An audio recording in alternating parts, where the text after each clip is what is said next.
Hello Year 9. Today's lesson should be pretty straightforward, but the start of the lesson is going to be a quick recap of the stuff we did the other day. Now, what I'm going to do is I'm going to go through very quickly the history, as in like the actual, just the models of the atom, and then I'm going to compare the two that are important that you really need to know.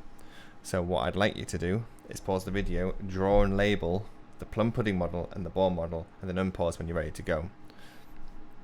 Okay, so let's do a very, very, very quick history of what happened. Okay, first thing that happened. So, if we ignore what happened before Dalton, because atoms were proposed before Dalton in ancient Greece, but let's just say we're going to start with Dalton, and he essentially said they looked like billiard balls or pool balls. They were just a sphere, a solid sphere. Okay, they had no charge. The mass was distributed evenly because that's all they could do. They couldn't look closer, so they were just like pool balls. Okay, they were solid and spherical and neutral, zero charge. Then J.J. Thomson comes along. J.J. Thomson comes along. Essentially, if you've ever seen those old massive TVs, they're really big. They're called CRT TVs. It stands for cathode ray tube. Now, before these TVs were made, the cathode ray tube was used in experiments. Now, essentially, what happened was we had this pool ball. So we had this Dalton atom, and J.J. Thomson was having a look at it, and he was experimenting with atoms to see what would happen.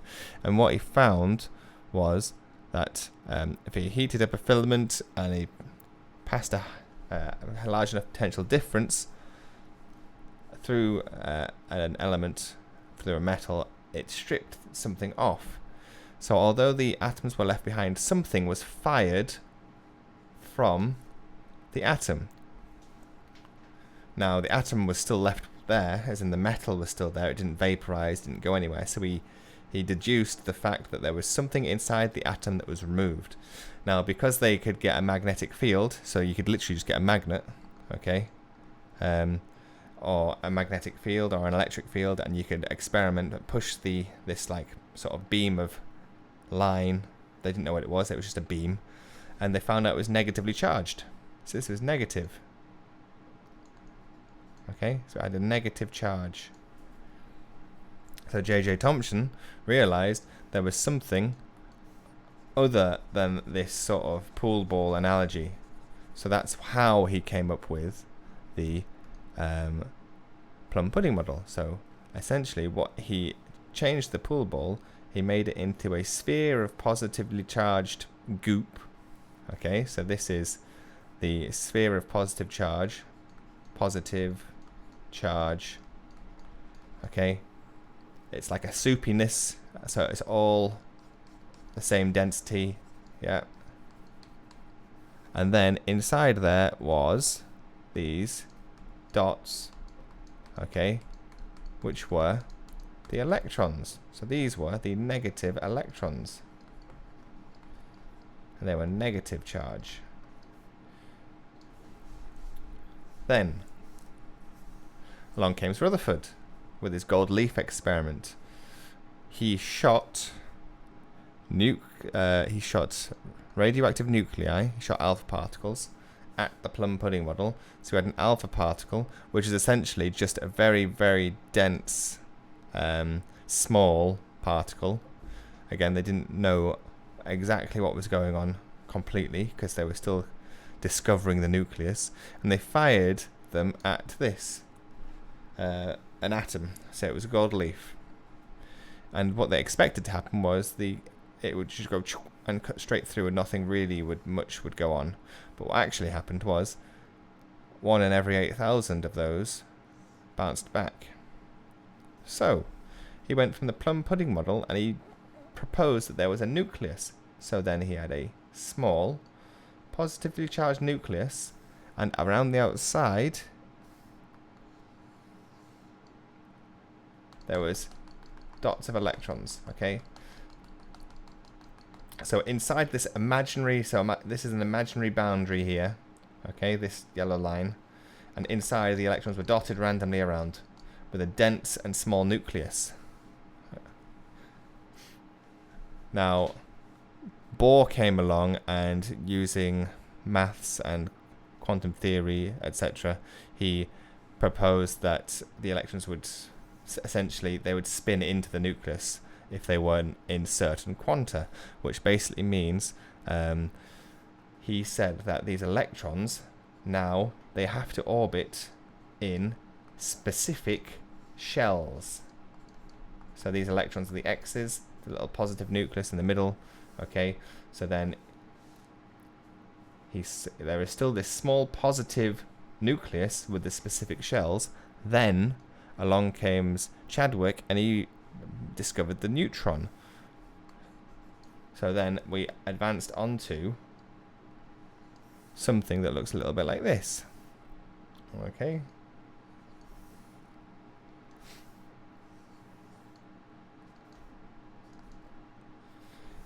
So we've gone from pool balls throughout time to getting to something that is pretty accurate. Now we've gone on to the quantum model of the atom now, but we don't need to learn about that just yet. So, talking about drawing and labeling, here's your plum pudding model, a very thick pen. Okay, your plum pudding model, remember this is a soup of positive charge, which I've labelled up here, and then inside the plum pudding model you have got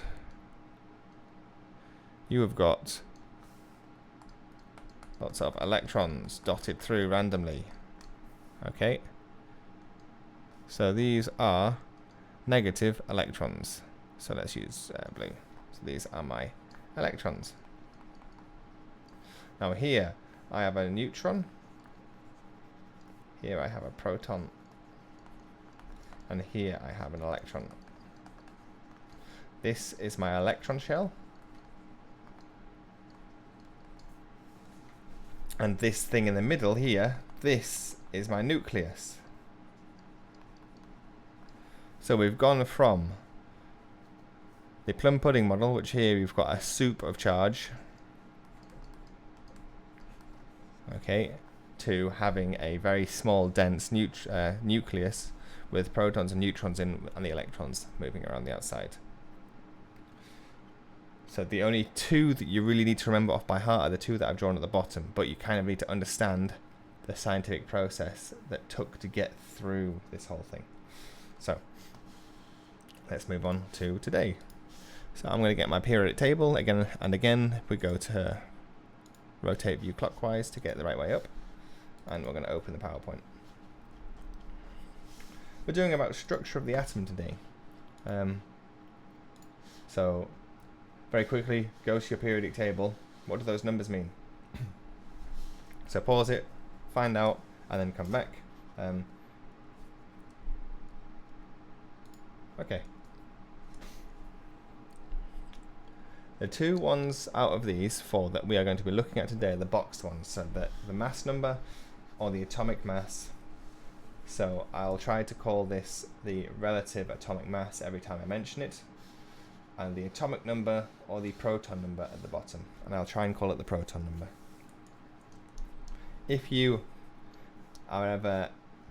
If mass is ever mentioned, they're talking about the top number, okay?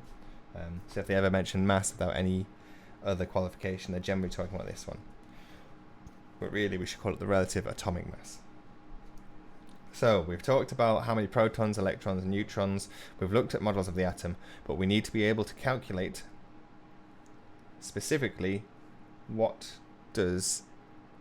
kind of subatomic particles does an atom have, and you need to be able to draw it. So let's see. Here I've got an atom.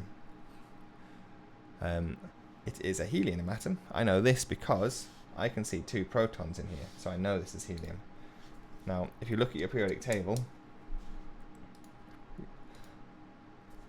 this is how you figure it out. So helium, the mass number of helium is essentially the number of subatomic particles that are in the nucleus, because the protons and the neutrons are the only things that have mass. So the subatomic particles in the nucleus tells you the mass number, and the atomic number tells you the number of protons. So from this, you can work out the number of neutrons. Now, I will tell you now that in an element, so everything that is on your periodic table, the number of protons and the number of electrons will be the same. This will become clearer when we do something that's not got the same of every particle, like lithium. Now, if you'd like to write this down, that would be perfect. We're going to do some examples later. But the next slide, we do need to know all of this, as in we need to memorize it. So here, we have got the names. The particle is called a proton, a neutron, and an electron. You need to know what the relative mass of each one is. So say the relative mass of a proton is 1. The relative mass of a neutron is 1. So what we're saying here is the proton and the neutron have the same mass. Now the actual mass is tiny. The number is too small to write. So what we do is we use relative mass instead, because it's a lot easier to deal with. Now an electron has a relative mass of 0. Okay, we can count them as being massless. It's not quite true. They're about 2,000 times less massive than a proton and a neutron. But it's easier just to say that is about 0. Now the relative charge. A proton has a positive charge. Okay, a neutron has a neutral charge, and an electron has a negative charge. And notice the proton and the electron have the same relative charge, they are just oppositely charged. So let's do some examples. What I want you to do very quickly, pause, figure out how many protons, neutrons and electrons boron has from this picture, and then resume when you're ready. So we should see from this number here, it's got 5 protons. Now, how many neutrons does it have? Well, if there are 11 subatomic particles in the nucleus and 5 of them are protons, well then that leaves 6. So 6 of them are neutrons. So you do 11, take away 5. Now, because we said the number of electrons in an element is the same as the number of protons, which we'll go on to why that is later, there must be 5 electrons. Okay. Now, when I do these, although I've written it differently on the PowerPoint, when I do these, I would recommend when you're trying to calculate the protons, electrons and neutrons, you just write pen down the side of your page. I think that's easy to remember. Pen, proton, electron, neutron. What happens is, for this one here, so we've got 1 proton, we've got 1 electron, and we've got 0 neutrons. If you write it as pen, the top 2 protons and electrons will be the same number, which will be nice and easy. So hopefully we got that one, and that was okay. Hydrogen is the one where most people trip up, because they put 1 proton, 1 electron, 1 neutron. So if you did that, that's okay. Just remember, you've got 1 thing in the nucleus, and it is a proton, so you must have 0 neutrons left. Okay. So again, try it for oxygen, pause it, write down the subatomic particles, and pause it. Oxygen's nice and easy. 8 protons, 16 things in the nucleus, 8 of them are protons, so 8 must be neutrons. Then you've got 8 electrons left. So sodium. Right, 11 protons. How many neutrons? Well, 23 take away 11 is 12. How many electrons? Must be the same as the protons, so we've got 11. So, just very quickly, calculate the number of subatomic particles in these elements: lithium, carbon, potassium, and platinum. I'll very quickly do lithium, because as an example, if you don't want me to do the example, just pause it, just do them all and then come back. So lithium is 7,3 Li. Now I like to write pen. Okay, how many protons? Well, it's that number, isn't it? So I've got 3 protons. These two are the same. How many neutrons do I have? Well, that's 7. Take away 3, which is 4. Now, if I was to draw lithium from this here, I know that I've got 7 things in the center. 1, 2, 3, 4, 5, 6, 7. I know there are 3 protons, so 1, 2, 3. I know there are 3 electrons. 1, 2, 3. Now, if I double check that, I've got 3 electrons, 3 protons. How many neutrons do I have? Well, there's 1, 2, 3, 4. So that's, if drawing it out helps you for the smaller atoms, that's perfect. Eventually, you get the hang of it, and you are able to just do it by eye using this method. Right, the answers. So here are the answers. Chlorine. It is 35.5 as a mass number. Now, one thing you need to know is you cannot have half an electron. If you wrote you cannot have half a neutron.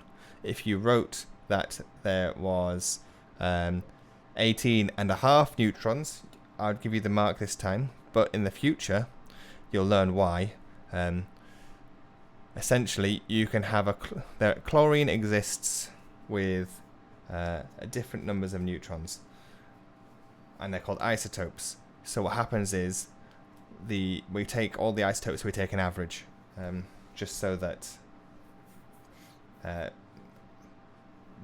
people know that it's an isotope, and you can just look at a table to see what percentage of that chlorine will be this isotope or the other one. Now, I believe I've actually got the number of neutrons wrong for chlorine. I think I'd have to double check. Now, if you'd like a bit more practice, get fluorine from the periodic table, list the number of protons, electrons, and neutrons. I'd like you, if you can do that one, it's easy, but I'd definitely like you to draw it.